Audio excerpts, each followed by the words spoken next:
반드시 합격하실 겁니다.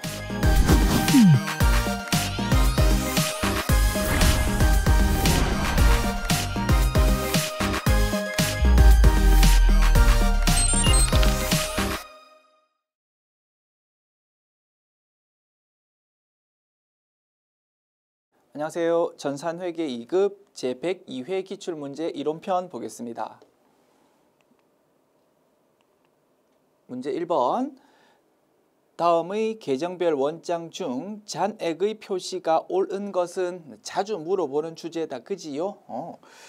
자, 모든 계정 과목은 자산, 부채, 자본, 수익, 비용 이렇게 5가지 중에 한 개로 분류된다고 했고요. 그 위치가 있다고 했습니다. 자산은 왼쪽, 부채와 자본은 오른쪽, 수익은 오른쪽, 비용은 왼쪽 이렇게 위치가 있습니다. 그래서 그 계정 과목이 어디에 해당하는지에 따라서 잔액이 표시되는 위치가 달라진다 이겁니다. 자, 선수금 부채다. 그지요? 차량 운반구 자산입니다. 선납세금이라는 계정 과목은 우리가 공부하지 않았다. 그지요? 전산회계 1급 과정에서 공부합니다. 말씀드렸습니다. 회계학이 워낙 방대하다 보니까 우리가 접하지 못했던 생소한 내용이 등장할 수 있다 이겁니다. 괜찮다. 내가 알고 있는 내용만으로 열심히 정답 찾으면 됩니다. 자, 참고로 말씀드립니다. 선납세금은 나중에 내야 될 세금을 미리 낸 겁니다. 그러면 나중에 낼 돈이 작아진다. 그지? 자산입니다. 그래서 자산으로 분류되거든요. 모른다고 넘어가는 거야. 다른 내용으로 정답 찾으면 돼. 이거는 자산이더라. 자, 임차보증금은 알고 있다. 그지? 자산입니다. 우리가 건물이 없어서 남의 건물을 사무실로 써야 됩니다. 그러면 임대차 계약 맺을 때 보증금을 준다 이겁니다. 슬퍼할 필요 있다 없다? 없다. 나중에 임대차 계약 끝나면 다시 돌려받을 돈입니다. 자산에 해당하더라. 됐습니까? 그래서 자, 어디에 해당하는지 5가지 중에서 어디에 해당하는지를 딱 확인했고요. 이제 위치가 딱 정해집니다. 부채는 나의 자리 오른쪽입니다. 오른쪽에 잔액이 표시돼야 되는데 틀렸어. 왼쪽 아니야. 차량 운반구 자산입니다. 나의 자리 왼쪽입니다. 잔액이 왼쪽에 표시돼야 되는데 오른쪽에 있네. 틀렸어. 임차보증금 자산입니다. 나의 자리 왼쪽입니다. 잔액이 왼쪽 표시되어 있네요. 맞습니다. 정답은 4번이고요. 우리가 공부하지 않았던 계정 과목이 있다 하더라도 문제 풀 수 있다 이겁니다. 그리고 이것도 확인합니다. 선납세금은 자산이라고 나의 자리 왼쪽인데 잔액이 왼쪽에 있어야 되는데 오른쪽 표시되어 있으니까 틀렸다. 됐습니까? 정답은 4번 되겠습니다.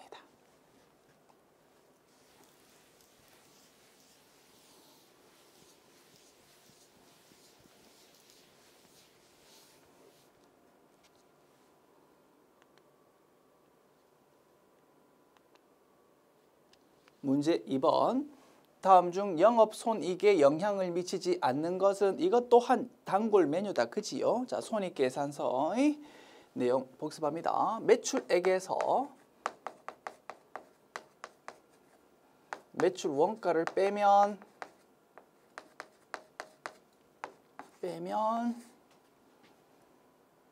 매출 총이익이 됩니다. 여기서 판관비를 빼면 영업이익이 되고요. 여기서 영업 외 수익을 더하고 영업 외 비용을 빼면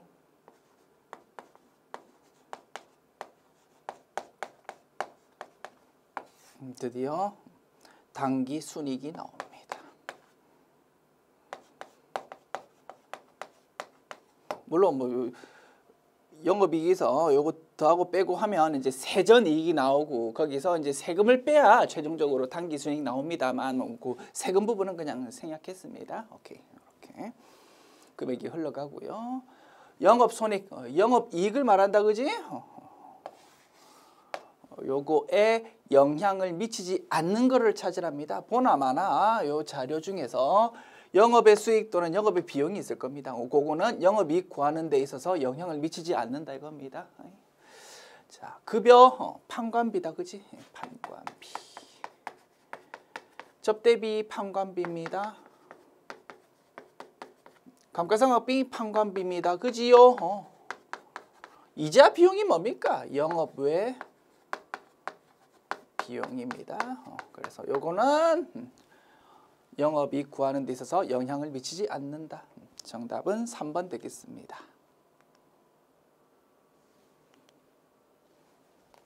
지웁니다.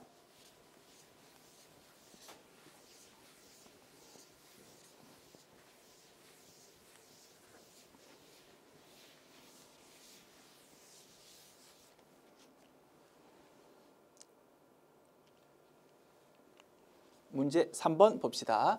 다음 재무제표의 종류 중 A에 해당하는 것으로 가장 옳은 것은 A는 일정 기간 동안 기업의 경영 성과에 대한 정보를 제공하는 재무보고서다. 정답 나왔다, 그지요? 손익계산서입니다. 정답은 2번 되겠고요. 자, 뒷부분 읽어봅시다. 손익계산서는 해당 회계기간의 경영성과를 나타낼 뿐만 아니라 기업의 미래 현금 흐름과 수익 창출 능력 등의 예측에 유용한 정보를 제공한다. 맞겠지, 그지? 올해에 당기순이익이 엄청 많이 생겼다고? 그리고 그 당기순이익이 나오는 과정을 쭉 살펴보니까 앞으로도 당분간은 이익이 좀 계속 생기겠구나, 뭐 그런 거 예측할 수도 있을 것 같다 이겁니다. 됐습니다.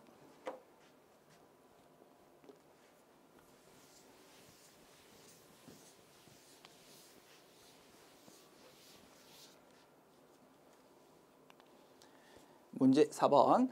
다음 중 아래의 빈칸에 들어갈 내용으로 적합한 것은 단기 금융상품은 만기가 결산일로부터 1년 이내에 도래하는 금융상품으로서 현금성 자산이 아닌 것을 말한다. 됐지요? 정답은 4번 되겠습니다.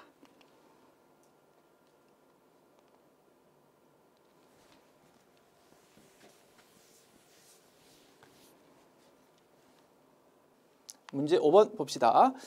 다음과 같이 주어진 자료에서 단기의 외상 매출금 현금 회수액은 얼마입니까? 라고 물었습니다. 자, 이런 스타일의 문제도 자주 주제됩니다. 자료들이 쭉 나와 있는데 모두 외상 매출금 계정 과목에 대한 자료들입니다. 그리고 묻고 있는 내용도 외상 매출금 계정 과목에 대한 무언가의 내용입니다. 어떻게 풀자고요? 외상 매출금 계정 과목의 총계정 원장으로 풀자고 했습니다. 아시겠죠? 자, 그려봅니다. 외상 매출금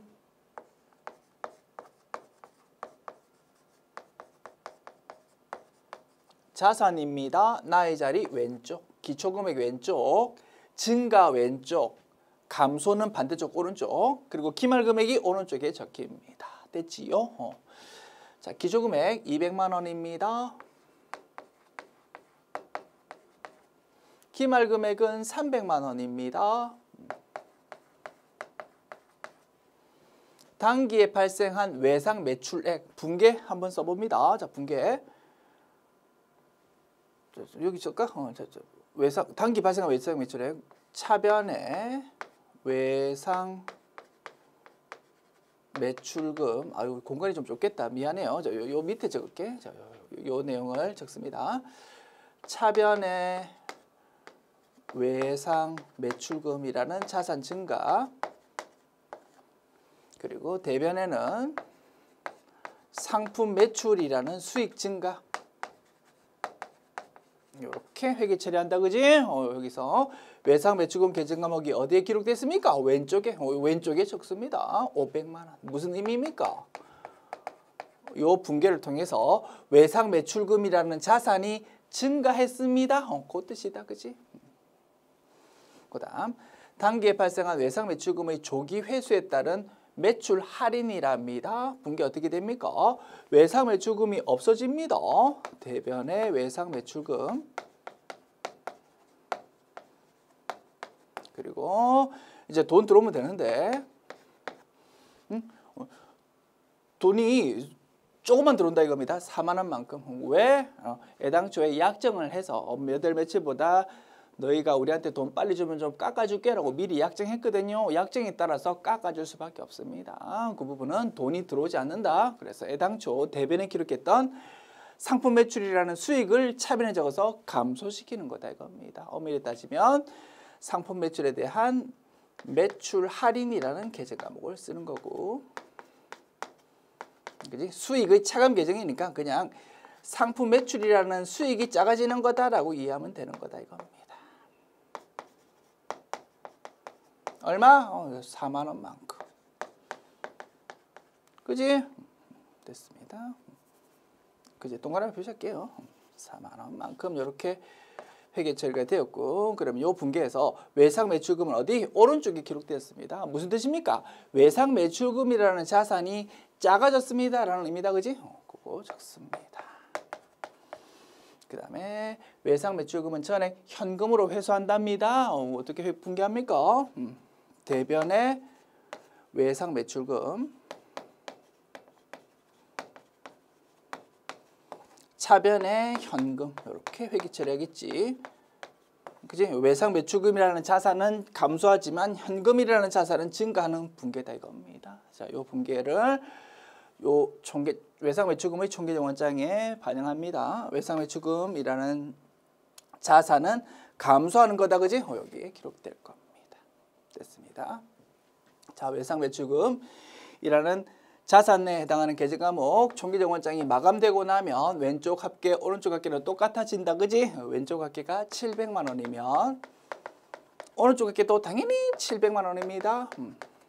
그러면 요 동그라미 표시한 요 회수되는 요 금액은, 외상 매출금 현금으로 회수되는 요 금액은 얼마가 되겠습니까? 700만 원에서 300만 원 빼고 4만 원 빼면 되겠지, 그지? 됐습니다. 700만 원 빼기 300만 원 빼기 4만 원 하면 396만 원 이렇게 계산됩니다. 그지? 요거는 396만 원 되겠다. 정답은 3번 되겠습니다. 됐지요?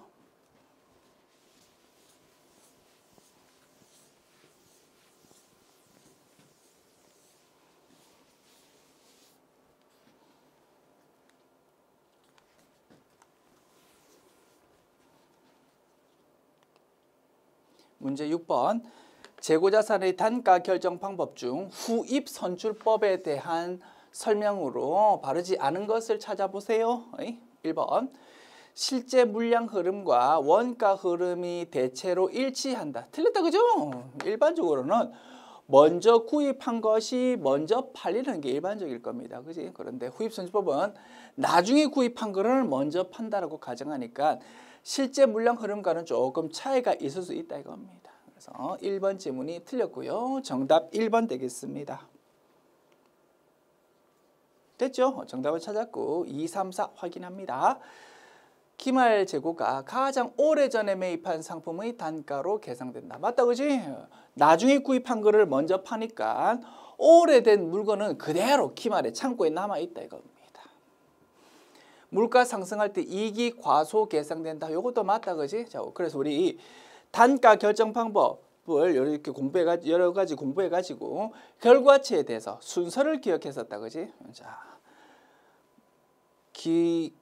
기말 재고 수량이 기초 재고 수량보다 작지 않다라고 가정합니다. 그냥 기말 재고랑 기초 수량이 그냥 똑같다라고 생각하면 되겠다, 그지? 그리고 물가는 점점 상승한다라고 가정했을 때 크기 순서가 어땠습니까?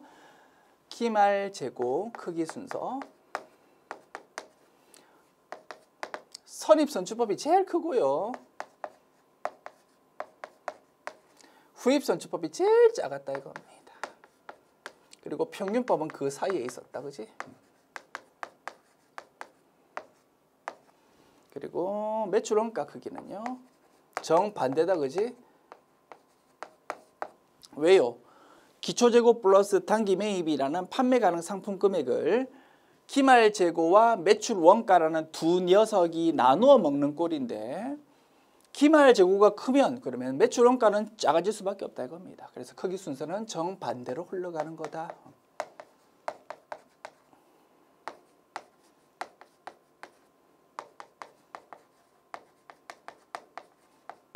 그렇지? 그리고 이제 당기순위 크기요. 비용이 크면은 당기순위는 작아질 수밖에 없다, 그지? 그래서 크기 순서는 기말 재고 크기 순서와 동일할 수밖에 없는 거다. 그래서 선입선출법이 제일 크고 후입선출법이 제일 작더라. 평균법은 그 사이에 있다. 됐지요? 요러한 크기 순서 정리했고요. 물가 상승할 때 당기순이익이 제일 작은 것이 후입선출법이다 이겁니다. 그 다음에 물가 상승할 때 기말 재고가 제일 작은 것이 후입선출법이다. 그지? 이렇게 확인해 보았습니다. 그리고 뭐 요러한 크기 순서 아무 생각 없이 외워도 되겠지만 조금 더 한 번만 생각을 해보면 너무나 당연한 크기 순서다, 그지? 요거 생각해 볼까? 기말 재고 순서. 물가는 점점 오르고 있습니다. 올해 초에 구입했던 물건보다 올해 말에 구입한 물건은 그 가격이 더 비싸다 이겁니다. 자, 그러면 후입선출법은 어떻게 된다고? 나중에 구입한 게 먼저 팔린다고? 그러면 기말 재고는 엄청 오래전에 구입한 물건이 남아있다고 했습니다. 엄청 오래전에 구입한 물건은 싸다 이겁니다. 싸다. 제일 작다. 그와 달리 선입선출법은 먼저 구입한 게 먼저 팔립니다. 그러면 기말 재고는 가장 최근에 구입한 따끈따끈한 물건이 남아있다, 그지? 그거는 가장 최근에 구입한 따끈따끈한 물건은 물가가 점점 오르고 있으니까 비싸다 이겁니다. 비싸면 제일 클 수밖에 없는 거다, 그지? 생각해보면 너무나 당연한 크기 순서였습니다. 됐습니다.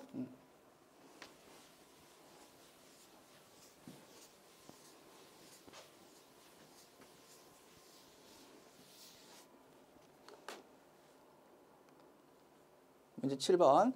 다음 중 유형자산으로 인식되기 위한 조건을 충족한 자본적 지출에 해당하지 않는 것은 이것도 단골 메뉴다, 그지? 유형자산 취득한 이후에 발생하는 지출을 그 성격에 따라 두 개로 나눴습니다. 성능을 향상시킨다든가 수명을 연장시키는 그런 중요한 지출을 자본적 지출이라고 부르고 그거는 자산으로 회계 처리한다. 그와 달리 기존에 있던 성능을 유지시키기 위한 단순히 수리 성격이라면 그거는 수익적 지출이라고 부르고 비용으로 처리한다고 했습니다. 됐지요? 그거 나누는 겁니다. 자본적 지출 뭘로? 자산으로 처리하는 지출을 말하고 성격이 뭐라고? 성능을 향상시킨다든가 수명을 연장시키는 겁니다. 엘리베이터 설치, 그지? 5층짜리 건물이 있는데 엘리베이터 없을 때보다 엘리베이터 있으면 엄청 가치가 올라간다 이겁니다. 건물의 증축 비용 나와 있잖아. 뭔가 증가시켜서 뭐 축조했습니다. 그럼 가치 올라가겠지. 피난시설 설치 이런 것도 자본적 지출을 예에 있었다, 그지? 피난시설이 없는 것보다 있으면 훨씬 더 건물 가치가 올라갈 수 있다. 자본적 지출이고 건물 내부의 조명기구 교체 이런 거는 수익적 지출이다 이겁니다. 그지? 그지? 전구가 한 개 나가서 전구를 갈아 끼웠습니다. 이런 거 가지고 가치가 올라가진 않잖아. 기존에 있던 성능을 그냥 단순히 유지시키기 위한 수리다 이겁니다. 비용으로 처리하는 수익적 지출.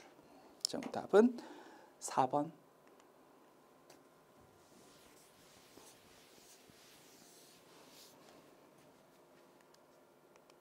문제 8번. 다음은 기계장치 처분과 관련된 자료다. 해당 기계장치의 감가상각 누계액은 얼마입니까? 라고 물어봤습니다. 뭐 풀 수 있는 방법이 여러 가지가 있겠지만 제일 신속 정확한 방법은 분계를 분석하는 거다, 그지? 유형자산의 처분 분계 우리 열심히 공부했습니다. 자, 그걸로 분석합니다. 차변, 대변 있을 때요. 자, 우리가 가지고 있던 기계장치라는 자산을 팔아먹었습니다. 자산이 없어진다, 그지? 자산의 감소 적습니다. 자, 기계장치라는 유형자산을 감소시킵니다. 취득원가가 얼마였다고? 68만 원. 자, 유형자산이 없어지면 그에 딸려 있는 감가상각 누계액도 없어진다, 그지? 감가상각 누계액은 자산의 차감 계정 과목이기 때문에 그 위치가 부채와 동일하다. 그지? 나의 자리는 오른쪽입니다. 자, 증가하면 오른쪽이고 감소하면 왼쪽에 기록된다. 당연하다. 그지? 감가상각 누계액을 차변에 적어서 없애버리는 겁니다. 고금액을 지금 구하라 이겁니다. 그 다음에 이제 돈 받았습니다. 처분가액. 돈 현금으로 받았다라고 가정합시다. 현금으로 77만 원 돈 들어옵니다. 좀 아래에 적을까? 현금 77만 원. 그래서 없어지는 자산의 장부 금액이랑 팔아서 돈 들어오는 거랑 비교해가지고 이익 받는지 손해 받는지 파악해야 되는데 이익 보았답니다. 45만 원. 그러면 수익을 적는다. 그지? 수익의 증가. 수익은 나의 자리가 오른쪽입니다. 오른쪽에 적는 겁니다. 유형자산 처분 이익이라는 수익의 증가를 45만 원 기록합니다. 됐죠? 우리가 잘 알고 있는 유형자산의 처분 회계 처리입니다. 이제 요거 가지고 이제 요 동그라미 금액 뽑아내면 됩니다. 분계 열심히 하고 나면 왼쪽 합계 오른쪽 합계는 똑같아야 되잖아. 그지? 요 동그라미 금액 구할 수 있을 거다. 그지? 그림으로 다시 한번 좀 나타내 볼까? 68만 원이랑 감가상각 누계액 빼면 순액만큼이 없어지는 거야. 자산 감소입니다. 돈 들어오는 게 77만 원 들어옵니다. 그래서 없어지는 요 순액하고 돈 들어오는 거로 하고 비교해 보니까 돈 들어오는 게 더 크더라 이겁니다. 얼마만큼? 45만 원만큼. 그지? 이렇게 분계가 된 겁니다. 그러면 이제 동그라미 구할 수 있겠다. 그지? 자, 오른쪽 합계가 얼마입니까? 68만 원 플러스 45만 원 113만 원 되고요. 왼쪽도 당연히 113만 원 돼야 되겠고, 그러면 요거 빼기 77만 원 하면 36만 원이 기록됩니다. 그지? 정답은 36만 원 3번 되겠습니다.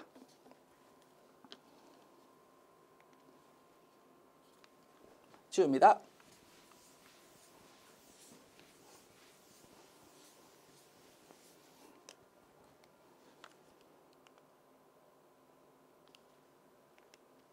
문제 9번. 다음의 설명과 관련한 계정 과목으로 옳은 것은? 읽어봅니다.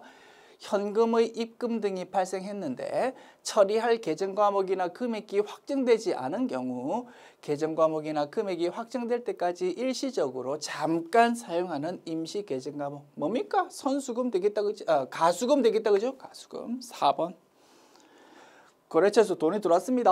차변에 보통예금.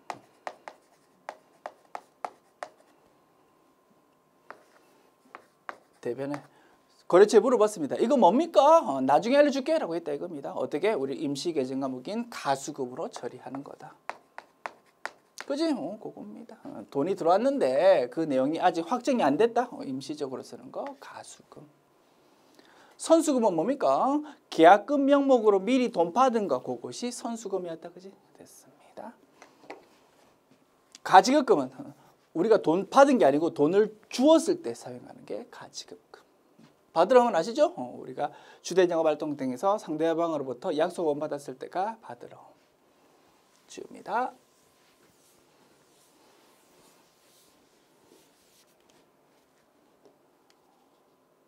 문제 10번. 다음 중 외상 매입금 계정이 차변에 기입되는 거래는 분개해 보면 되겠다. 그지? 자, 하나씩 분개합니다. A. 상품 구입 대금을 한 달 후에 지급하기로 했답니다. 차변. 상품 구입했습니다. 자산의 증가. 대변. 외상 매입금이지. 외상 매입금이라는 부채의 증가. B. 외상 매입 대금을 현금으로 지급했답니다. 대변에 기록했던 외상 매입금을 이제 차변에 적어서 부채 감소 기록하고요. 이제 돈 나가야 됩니다. 돈 현금이라는 자산 감소. 없이 외상 매입대금을 보통예금 계좌에서 지급했습니다. 이번에는 외상 매입금을 없앨 때 현금 나가는 게 아니고 보통예금이 나갔답니다. 그러면 대변 계정 과목만 달라진다 그지? 대변이 현금 아니고 보통예금이 되는 거다. 그 다음 D. 상품 매출에 대한 외상대금이 보통예금 계좌로 입금된 때 우리가 상품을 외상으로 팔았습니다.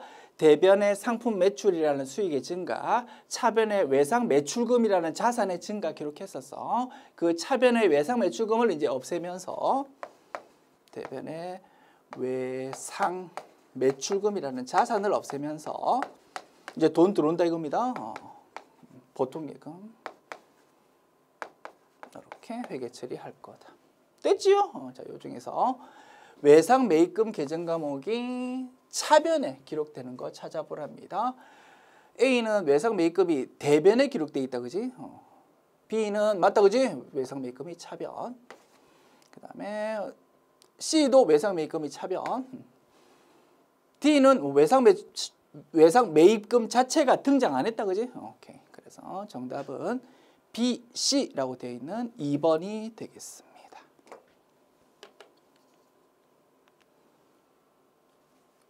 지웁니다.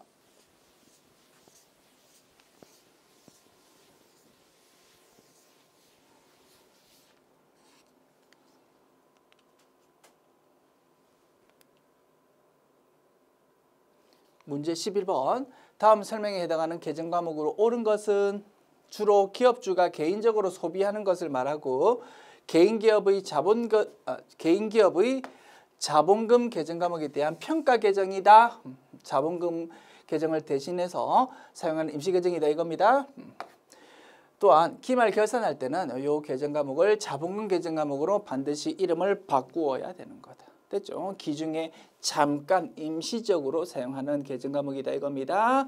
자본금 계정에 대한 평가 계정, 인출금 계정 과목이다. 됐지요? 지웁니다.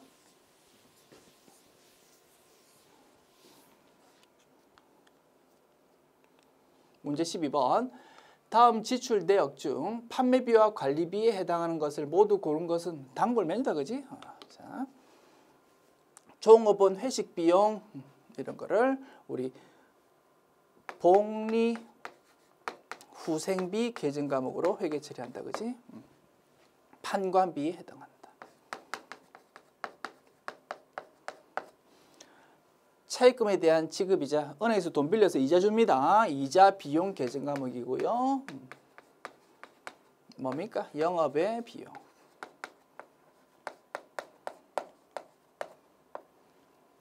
장애인 단체에 기부했습니다. 기부금 계정 과목 쓸 거고 영업 외 비용이 되겠습니다.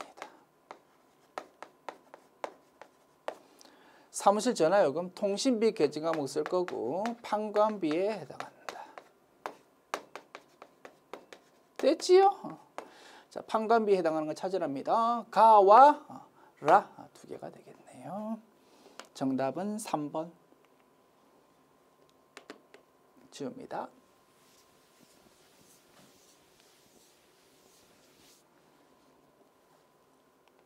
문제 13번. 주어진 자료에서 당기 손익으로 인식하는 금액은 얼마입니까? 자, 올해 1월 1일 기계장치를 취득했습니다. 취득원가가 100만 원, 잔존가치는 0원, 내용연수 5년, 상각방법 정의법입니다. 취득원가 100만 원. 아이고, 여기다가 적읍시다. 오케이. 취득원가 100만 원, 잔존가치 0. 요거를 총 내용연수 5년으로 나눕니다. 20만 원 나온다. 그치? 1년에 20만 원씩 따박따박 감가상각비 인식하면 됩니다. 회계처리. 차변에 감가상각비라는 비용의 증가 20만 원. 대변에 자산 차감 계정 과목인 감가상각 누계. 자산 차감의 증가니까 자산 총액으로 따지면 자산이 감소하는 거다 이겁니다. 자산의 가치가 떨어지는 거다. 20만 원 이렇게 회계 처리하면 되겠다. 2번 이자 수익 10만 원. 우리가 은행에 예금 통장에 돈 넣어놨습니다. 그래서 이자 받았습니다. 회계 처리. 차변의 보통 예금이라는 자산 증가 10만 원. 대변의 이자 수익이라는 수익 증가 10만 원. 자, 두 개의 분석했고 여기서 수익과 비용만 발라내 보면 되겠다. 그지? 수익이 여기 10만 원 있고 비용이 20만 원 있습니다.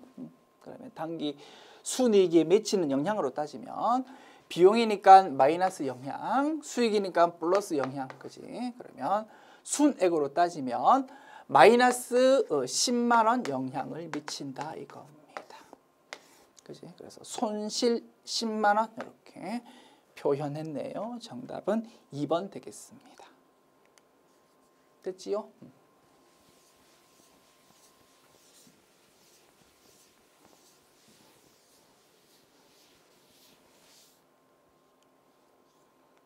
문제 14번. 다음과 같이 주어진 자료에서 단기 기말 손익계산서에 계상되는 보험료는 얼마입니까? 단기 보험료 현금 지급액이 4만 원입니다. 분개합니다. 자, 차변, 대변. 현금 4만 원 나갔습니다. 자, 차변, 그냥 전부 보험료라는 비용으로 처리했다라고 가정합니다. 자, 기말에 이제 기말 수용 분개해야 됩니다. 정확하게 재무 제표에 반영시키기 위해서 기말 재무 상태표에 계상된 선급 보험료, 즉 보험료에 대한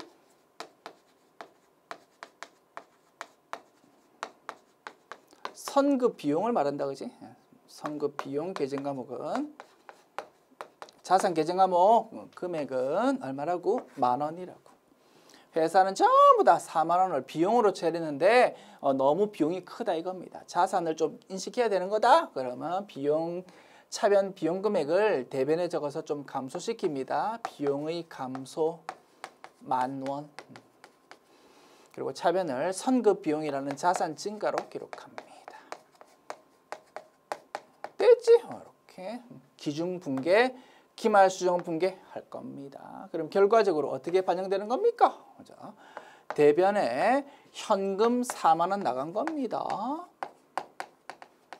차변이 자 올해 해당하는 보험료는 보험료라는 비용으로 기록돼야 되고 비용이니까 손익계산서에 반영돼야 된다, 그지? 3만 원. 내년치를 올해 미리 준 부분은 선급 비용이라는 자산으로 반영돼야 된다, 그지? 선급 비용 10,000원 이렇게 최종 반영된다 이겁니다. 돈이 4만 원 나갔는데 올해 비용에 해당하는 거는 3만 원이고 나머지 10,000원은 자산에 해당하는 거야? 이렇게 반영된다. 됐지? 자, 그러면 기말 손익계산서에 기록되는 보험료라는 계정 과목은 얼마겠습니까? 3만 원 되겠지 뭐. 정답은 2번 되겠습니다. 지웁니다.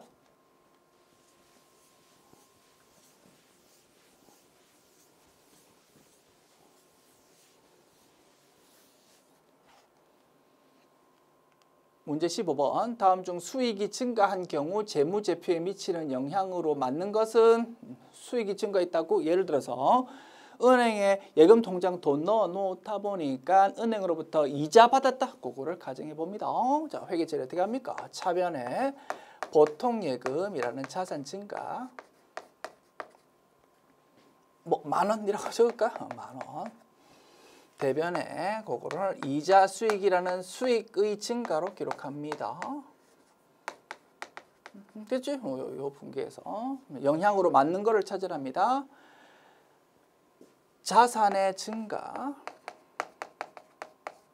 수익의 증가다, 그지? 자, 수익이 증가하는 분기에 대해서 반대쪽 계정 과목 차변은 자산이 증가한다던가 또는 부채라면 부채가 감소하다던가, 그지? 그렇게 차변이 회계 처리될 겁니다. 자, 그거에 따라서 자본에 미치는 영향 뭐 어떻게 됩니까? 자, 재무상태표와 손익계산서의 중요한 관계 공부했다, 그지? 기초 자본에서 당기 순이익을 더하면 기말 자본이 된다라는 관계를 우리 알고 있습니다. 결국 당기 순이익은 자본을 증가시키게 된다 이겁니다. 그지? 당기 순이익은 결국 자본으로 반영된다. 당기 순이익이 생기면 자본이 증가하는 것이다. 됐습니다. 그래서 정답은 1번이 되겠습니다. 지금까지 제102회 기출문제 풀어보았습니다. 수고하셨습니다.